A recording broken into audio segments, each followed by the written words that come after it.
नमस्कार दोस्तों, अगले 15 दिन देश भर में बारिश के लिहाज से काफ़ी ज़्यादा महत्वपूर्ण रहने वाले हैं क्योंकि बंगाल की खाड़ी में back to back weather systems बनने की वजह से देश के कई हिस्सों में भारी बारिश का दौर शुरू होगा, जिसकी वजह से कुछ राज्यों में जलभराव और बाढ़ जैसी परिस्थितियां उत्पन्न हो सकती है, जिसका पूरा विश्लेषण इस वीडियो में दिया जाएगा। तो आप सभी वीडियो को अंत तक जरूर देखें और चैनल को सब्सक्राइब जरूर करें। तो सबसे पहले अगले एक सप्ताह में देश भर में बनने वाले वेदर सिस्टम्स और होने वाली बारिश के बारे में जानकारी दें तो जो मैप आप अपनी स्क्रीन पर देख रहे हैं, यह मैप 2 जुलाई से 8 जुलाई के मध्य के समय में संपूर्ण भारत में होने वाली बारिश और बनने वाले वेदर सिस्टम्स को लेकर बनाया गया है।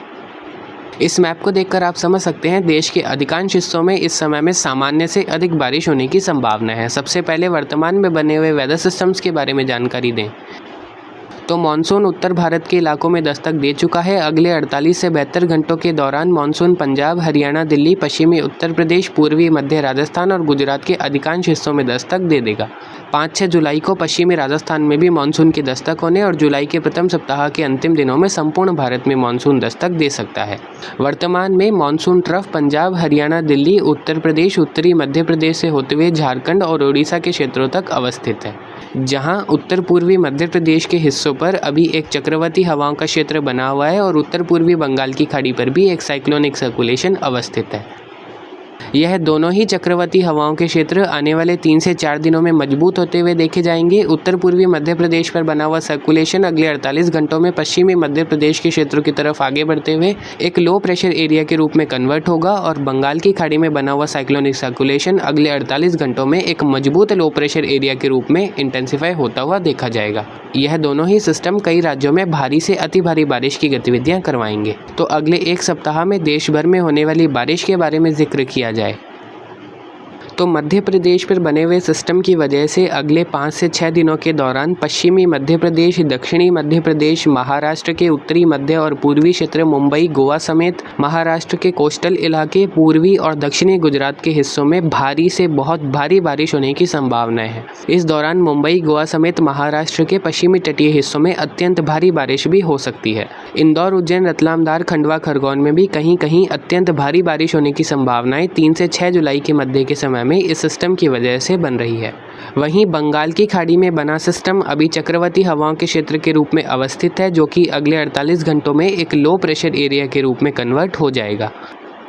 इसके बाद यह सिस्टम 4 से 6 जुलाई के मध्य के समय में एक डिप्रेशन की कैटेगरी भी हासिल कर सकता है, जिसकी संभावनाएं भी काफ़ी अधिक है। जैसे जैसे यह सिस्टम इंटेंसिफाई होगा और भारत के अंदरूनी हिस्सों की तरफ 6-7 जुलाई को आगे बढ़ेगा, 6 से 8 जुलाई के मध्य के समय में उत्तरी और पूर्वी ओडिशा के इलाके, दक्षिणी झारखंड और दक्षिणी पश्चिम बंगाल के क्षेत्रों में भारी से अति भारी बारिश होने की संभावना है और यह सिस्टम तेजी से 7 से 9 जुलाई के बीच मध्य प्रदेश से होते हुए पूर्वी राजस्थान के हिस्सों की तरफ आगे बढ़ेगा, जिसकी वजह से 7 से 10 जुलाई के मध्य के समय में उत्तरी छत्तीसगढ़, पूर्वी और उत्तरी मध्य प्रदेश के इलाके, उसके बाद पश्चिमी मध्य प्रदेश और पूर्वी राजस्थान के कई हिस्सों में भारी से बहुत भारी बारिश अलग अलग समय में अलग अलग क्षेत्रों में सिस्टम के ट्रैक के हिसाब से देखने को मिल सकती है। यानी कि 6 से 8 जुलाई के मध्य के समय में छत्तीसगढ़, पश्चिम बंगाल, झारखंड और उड़ीसा के इलाके प्रभावित होंगे। वहीं 8 से 10 जुलाई के मध्य के समय में मध्य प्रदेश और पूर्वी राजस्थान के हिस्से इस सिस्टम की वजह से भारी से बहुत भारी बारिश की गतिविधियां देख सकते हैं, जिसमें कुछ स्थानों पर एक्सट्रीमली हैवी रेनफॉल भी होने के चांसेस रहेंगे।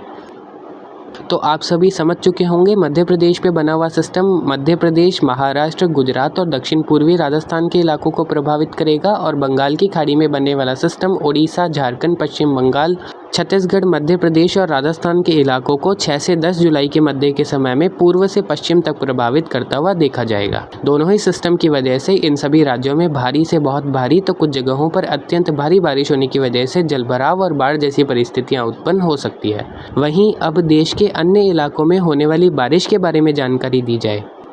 तो इस समय में 2 से 8 जुलाई के मध्य के समय में जम्मू कश्मीर, हिमाचल प्रदेश, उत्तराखंड, पंजाब, हरियाणा, दिल्ली, उत्तर प्रदेश और बिहार के अलग अलग भागों में मध्यम से तेज बारिश तो कुछ जगहों पर भारी बारिश के दौर जारी रह सकते हैं। अगर स्प्रेड के बारे में जानकारी दी जाए तो 50 से 70% इलाके इस समय में इन राज्यों के प्रभावित हो सकते हैं। अगले 48 घंटों में दिल्ली, हरियाणा, पूर्वी पंजाब और पश्चिमी उत्तर प्रदेश में कुछ स्थानों पर भारी से बहुत भारी बारिश दर्ज हो सकती है।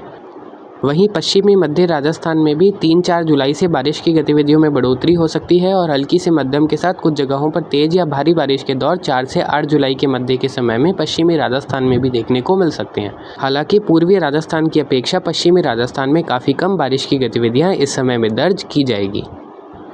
उत्तर पूर्व भारत के असम, मेघालय, नागालैंड, मणिपुर, मिजोरम, त्रिपुरा और अरुणाचल प्रदेश, दक्षिण भारत के केरल, पश्चिमी कर्नाटक, उत्तरी आंध्र प्रदेश और पूर्वी तेलंगाना में भी हल्की से मध्यम के साथ कुछ जगहों पर भारी बारिश के दौर 2 से 6 जुलाई के मध्य के समय में देखने को मिल सकते हैं। तो ओवरऑल मध्य भारत, पूर्व भारत और पश्चिम भारत के इलाकों में सामान्य से बहुत अच्छी बारिश की गतिविधियां अगले एक सप्ताह में दर्ज हो सकती है।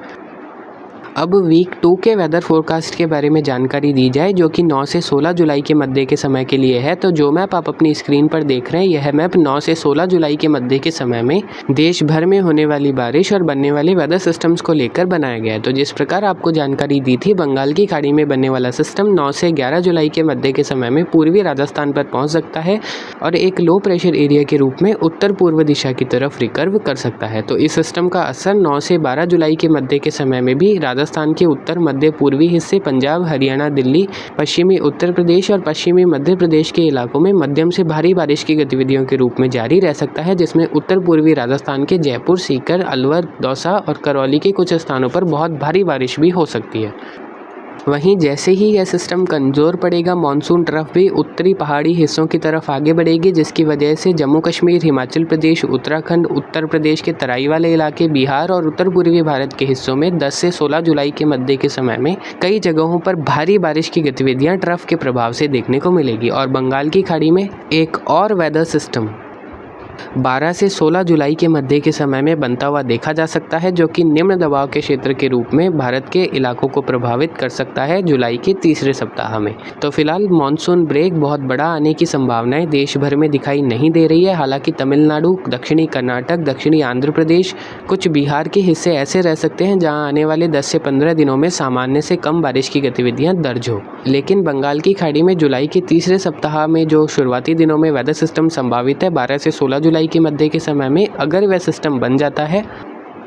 तो जुलाई के तीसरे सप्ताह में एक बार फिर से ओडिशा, पश्चिम बंगाल, झारखंड, मध्य प्रदेश, महाराष्ट्र, राजस्थान, गुजरात समेत उत्तर भारत के इलाकों में मध्यम से भारी तो कुछ जगहों पर बहुत भारी बारिश के दौर दर्ज हो सकते हैं, जिसकी वजह से एक बार तो फिलहाल जुलाई के तीसरे सप्ताह में भी मानसून में ब्रेक आने की संभावनाएं दिखाई नहीं दे रही है। हालांकि 3 से 4 दिन अगर बारिश देश भर में कम भी हो जाए तो वह बिल्कुल नॉर्मल स्थितियाँ ही दर्ज होती है। तो यह था अगले 15 दिनों का वेदर फोरकास्ट, जो कि मेनली रेनफॉल के आउटलुक के बारे में ही दिया गया है। अगले 15 दिनों में होने वाली बारिश की वजह से तापमान में भी काफ़ी गिरावट होगी। राजस्थान, मध्य प्रदेश, उत्तर प्रदेश, महाराष्ट्र,